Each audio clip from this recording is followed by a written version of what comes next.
êtes sur Mystic Moon, l'ésotérisme pour tous. Bonjour à toutes et à tous et bienvenue sur Mystic Moon, l'ésotérisme pour tous. Je suis ravie de vous retrouver aujourd'hui dans un podcast. C'est Marie qui vous parle à ce micro, cofondatrice de Mystic Moon, et ça faisait longtemps que je n'avais pas pris le temps de faire un podcast. Et aujourd'hui, je vais vous parler d'un sujet qui pour moi est très important puisqu'il s'agit du sujet de la vérité.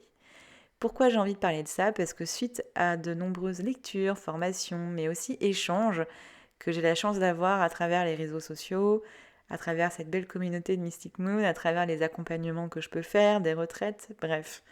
J'ai beaucoup d'échanges qui sont tous très riches et qui me permettent aussi de réfléchir à ce type de thématique. Avant de commencer dans le sujet, je voulais partager quelques définitions avec vous que je suis allée chercher sur ce que c'est la vérité. Première définition que j'ai trouvée, c'est que c'est une idée, proposition qui emporte l'assentiment général ou s'accorde avec le sentiment que quelqu'un a de la réalité. J'en ai encore une autre à vous proposer. Connaissance ou expression d'une connaissance conforme à la réalité, aux faits tels qu'ils se sont déroulés, les faits réels eux-mêmes. Et il y en a tant d'autres à aller découvrir et vraiment je vous incite à le faire parce que c'est hyper intéressant. Alors pourquoi ce sujet de la vérité? C'est parce que dans les pratiques ésotériques, qui sont les sujets phares centraux de Mystic Moon, donc beaucoup autour de la sorcellerie et du chamanisme, mais bien d'autres encore, il y a cette question de la vérité par rapport aux croyances et à l'expérience. Il est vrai qu'il y a de plus en plus d'informations et d'écrits sur ces sujets. Il y a de plus en plus du coup aussi de questions de personnes qui se lancent sur ces pratiques et c'est incroyablement génial de voir toute cette émulsion qui est en train de se passer. Et en même temps, j'avais envie de repréciser qu'il n'y a pas une vérité de ces sujets. Il n'y a pas la vérité. C'est impossible. Et du coup, quand on vient me poser des questions sur qu'est-ce que je dois choisir, par exemple, pour faire ce rituel, quelle est la couleur qui correspond à l'amour ou à l'abondance, est-ce que je dois utiliser de la sauge pour la purification, et plein d'autres questions qui sont tout à fait légitimes et que je comprends tout à fait, et c'est important de se poser ces questions. Pour autant, je ne peux pas donner une réponse. En tout cas, je ne peux pas donner la réponse. Parce que cela va dépendre d'énormément d'éléments et on va en parler ensemble. Pourquoi je ne peux pas donner la réponse? Ça va dépendre de vous, ça va dépendre de votre environnement, ça va dépendre de votre expérience, ça va dépendre de votre vérité, ça va dépendre de votre contexte, de votre connexion au monde, ça va dépendre de tellement de choses. Et du coup, c'est hyper important de prendre du recul. Parce que nous, par exemple, sur Mystic Moon, on a un webzine, un podcast, une chaîne YouTube, une newsletter, on fait des retraites, des accompagnements et que sais-je encore. On fait beaucoup de choses. Et à chaque fois, on va conseiller des choses. On va dire, bah, nous, ça a marché avec ça. Ou nous, quand on a noté que ça fonctionne de cette manière-là. Mais c'est pour nous, avant tout. Et tout ce qu'on vous donne là, et ça je l'ai toujours prôné haut et fort, ce sont des clés de compréhension. Ce sont des informations sur lesquelles vous pouvez vous baser pour vous inspirer. Et nous, notre objectif, c'est de vous accompagner à créer votre propre pratique. Quand je fais des accompagnements, par exemple, quand une personne me demande « je voudrais faire un rituel pour tel sujet », je veux dire « ok, bah, pas de souci, on va reprendre les bases ensemble ». Pourquoi? Qu'est-ce que ça évoque chez toi? Qu'est-ce qui fait sens pour toi? On va chercher ensemble qu'est-ce que ça t'évoque comme odeur, comme couleur, etc., etc. Et ensuite, on va travailler avec une méthode que j'ai mis en place pour créer un rituel étape par étape. Mais à aucun moment, je vais donner un rituel mot pour mot à réaliser à la personne. Parce que c'est impossible. Donc quand vous lisez des choses, que ce soit sur Mystic Moon ou que ce soit dans un livre, même si c'est un livre qui a fait des centaines de milliers de ventes, posez-vous quand même la question de est-ce que ça résonne en moi? Est-ce que vraiment ça fait du sens pour moi? Et ensuite, surtout, de l'expérimenter et de voir si ça fonctionne pour vous. Comme je disais, il n'y a pas de vérité. Et je sais qu'il peut y avoir parfois des personnes qui vont dire pour purifier, il faut utiliser telle plante. Et bien l'abondance, la couleur, c'est le vert. Il faut utiliser une bougie verte. Et elles ont raison pour elles. Mais ça ne veut pas dire qu'elles ont raison pour vous. Donc je comprends ces personnes qui ont des convictions très fortes. Et c'est beau d'avoir des convictions aussi fortes dans sa pratique. Et je vous invite du coup à créer vos propres convictions. Faites attention à ceux qui imposent leurs convictions Et puis, faites attention à vous, en fait, à ce que vous prenez pour argent comptant, à ce que vous considérez comme la vérité parce que telle personne ou telle autre l'a dite. Donc voilà, prenez du recul surtout. Et puis, il va falloir en effet passer sur une phase de connexion, de connaissance et d'expérimentation. Alors, qu'est-ce que ça veut dire tout ça? Ça veut dire qu'il va falloir passer par une phase de connaissance de soi et connaissance de son environnement. Connaissance de soi, c'est des années, je pense, de travail. C'est un long chemin. Pourquoi? Parce que ce qu'on a l'impression d'être la vérité sur soi, c'est souvent en fait des constructions liées à notre éducation, liées à la perception des autres, liées à dictat de la société. Mais c'est rarement ce que l'on est vraiment. Et du coup, il y a un gros travail à faire d'aller chercher qui on est vraiment. Ça peut passer par plein de thématiques. Et je trouve super que ce podcast sorte maintenant, finalement, puisque nous arrivons bientôt au sabbat de Samhain, qui est un sabbat connecté aux énergies du moment, c'est-à-dire à l'entrée dans l'hiver, au froid et à l'obscurité. Et petit à petit, on commence à se retourner vers l'intérieur de son foyer, mais aussi l'intérieur de soi. C'est le moment parfait pour une introspection et une étude de l'ombre, d'aller chercher ses parts d'ombre et d'aller comprendre tout ce qui nous compose pour justement être aligné avec sa vérité profonde. Sa vérité, pas la vérité.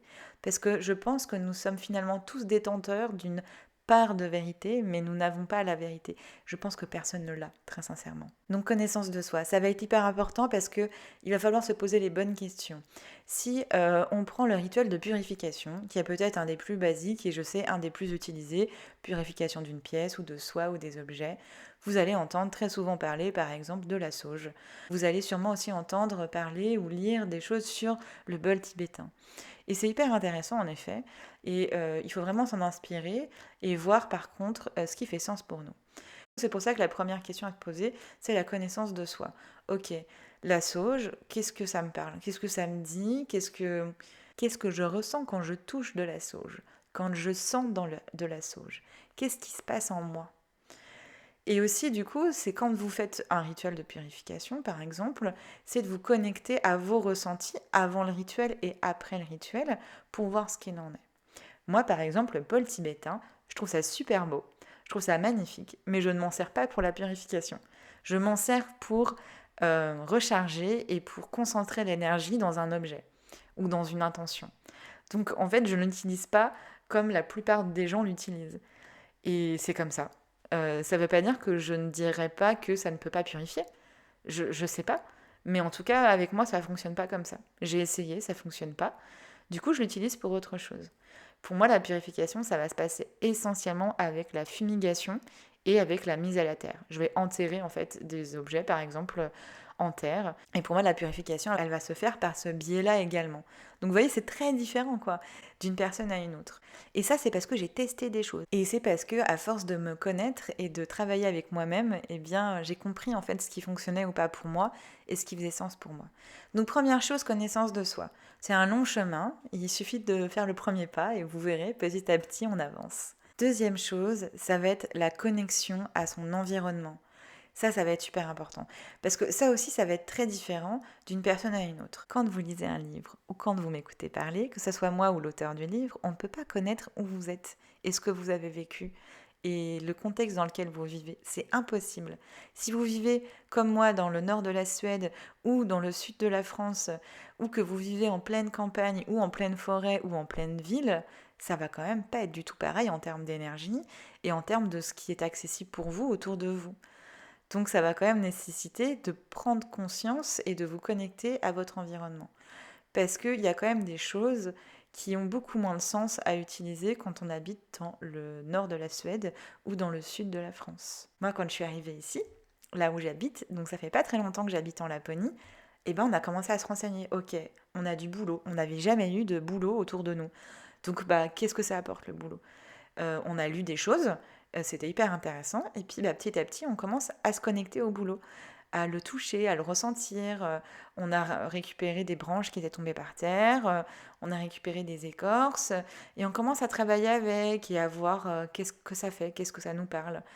Et à comparer avec ce qu'on a pu lire et entendre, et et à créer en fait notre propre vérité sur le sujet. Donc voilà, c'était la troisième en fait chose que j'ai déjà évoquée avec cet exemple, c'est l'expérimentation. Donc se connaître soi, se poser les bonnes questions sur bah voilà, c'est quoi pour moi la couleur de l'amour, c'est quoi l'odeur de la purification, c'est quoi la forme de l'abondance, c'est d'aller chercher en fait ça, de s'inspirer bien entendu, s'inspirer des autres, s'inspirer de ce qui est écrit, de ce qui est dit, mais aussi et surtout s'inspirer de la nature et de son environnement. Et enfin, expérimenter, c'est-à-dire essayer. Comme je vous disais pour le rituel de purification, faites des tests et travaillez sur vos ressentis de avant ou après. Alors je sais que c'est frustrant. Je sais parce qu'il y a plein de personnes qui me demandent, qui me posent ces questions, et que la plupart du temps, je leur réponds, et pour toi, qu'est-ce que ce serait? Quand on me demande qu'est-ce que je peux utiliser pour purifier tel objet, ou quelle couleur je dois utiliser pour faire un sortilège d'abondance, et bien à chaque fois je demande, mais pour toi, qu'est-ce que c'est? Et ça, c'est vraiment compliqué et frustrant pour vous, et je le comprends. Alors attention, bien sûr que je donne des pistes de réflexion, je ne suis pas aussi horrible que ça, et je propose des choses, mais en aucun cas je vais dire ah oui, il faut que tu utilises ça absolument, parce que j'en sais rien. Donc voilà, je vais donner des conseils par rapport à ce qui a marché pour moi, mais surtout des conseils sur créer votre propre chemin et tester pour voir ce qui a du sens pour vous. Et c'est exactement ce qui se passe dans les accompagnements que je réalise. Par exemple, il y a beaucoup de personnes qui me demandent des accompagnements pour créer des rituels et sortilèges. Et c'est juste parfait parce que j'adore ça. Mais jamais, en fait, je vais faire le rituel ou le sortilège moi dans mon coin et puis après le présenter pendant l'accompagnement, à aucun moment. Ce que je vais proposer déjà de fait, c'est des exercices, ça va être certains rituels et sortilèges qui j'estime peuvent vraiment s'appliquer à un maximum de personnes, mais du coup qui sont très très simples et très très basiques et qui nécessitent en fait qu'un travail sur soi-même, c'est-à-dire travailler avec la méditation ou avec de la visualisation, mais c'est très très rare, voire jamais, que je vais dire bah, utiliser telle plante ou utiliser tel objet ou telle pierre. Ça m'arrive vraiment très peu. Et en fait, pendant l'accompagnement, on va créer ce rituel. Et je vais poser des questions, on va échanger avec la personne. Et c'est vraiment fou parce qu'en effet, d'une personne à une autre, je vais pas du tout conseiller les mêmes choses. Et je pense à une personne avec qui ça fait un petit moment maintenant qu'on a un accompagnement. Donc si tu passes par là, eh bien, je te fais un coucou. C'est une personne qui vit à la montagne et qui avait envie de travailler sur l'ancrage. Et quand j'ai su qu'elle habitait à la montagne, je me dis mais tu te rends compte, la chance incroyable, tu as besoin de travailler sur ton ancrage et tu es entouré d'une énergie et d'un symbole tellement fort en ancrage. Enfin, va te promener en montagne, c'est incroyable. C'est là que potentiellement ça va se passer. En tout cas, il y a des choses qui vont se passer à ce niveau-là. Mais ça, je ne peux pas le savoir à l'avance que la personne vit à la montagne. Moi, par exemple, j'habite au bord de l'eau et du coup, ça a un impact énorme aussi dans mes ressentis et dans ma pratique et de comment je veux utiliser et vivre les choses. Voilà. Je ne vais pas rentrer forcément plus dans le détail de ce sujet-là. Je pense que je vous ai déjà donné quelques pistes de réflexion sur le fait qu'il n'y a pas une vérité, et d'autant plus dans les pratiques ésotériques, sorcellerie, chamanisme et bien d'autres, et que c'est important en fait d'en parallèle que vous vous lancez en fait, lancez dans l'expérimentation, que vous lancez dans la lecture ou dans l'écoute d'un podcast comme celui-ci. En parallèle, c'est de vous chercher, de chercher votre vérité profonde, de chercher qui vous êtes vraiment et d'avoir vraiment cette pleine connaissance et conscience de vous-même pour savoir ce qui fait du sens pour vous, pour savoir ce qui fonctionne pour vous. Comme je disais ensuite, de vous connecter à votre environnement, de le comprendre, mais même en ville d'ailleurs, je ne l'ai pas précisé, hein, connaître le quartier dans lequel vous vivez, son histoire, qu'est-ce qui s'est passé, quelles ont été les différentes étapes de construction, allez voir s'il y a des épiciers, s'il y a des magasins bio, peut-être qu'il y a des plantes de votre région, allez voir s'il y a des épiceries régionales, que sais-je, mais en tout cas, connectez-vous à votre environnement, ça c'est sûr, même si vous vivez en ville, ça ne veut pas dire que c'est impossible, loin de là. Et puis enfin, tester, expérimenter et travailler du coup vos ressentis pendant cette expérimentation. Voilà, j'espère que ça aura pu vous ouvrir quelques pistes, que ça vous aura donné quelques clés de compréhension. Je vous remercie de m'avoir suivi pour ce podcast. J'ai été ravie de pouvoir partager ce moment avec vous. Et je vous dis à bientôt sur Mystic Moon. Ainsi soit-il. C'était Mystic Moon, l'ésotérisme pour tous.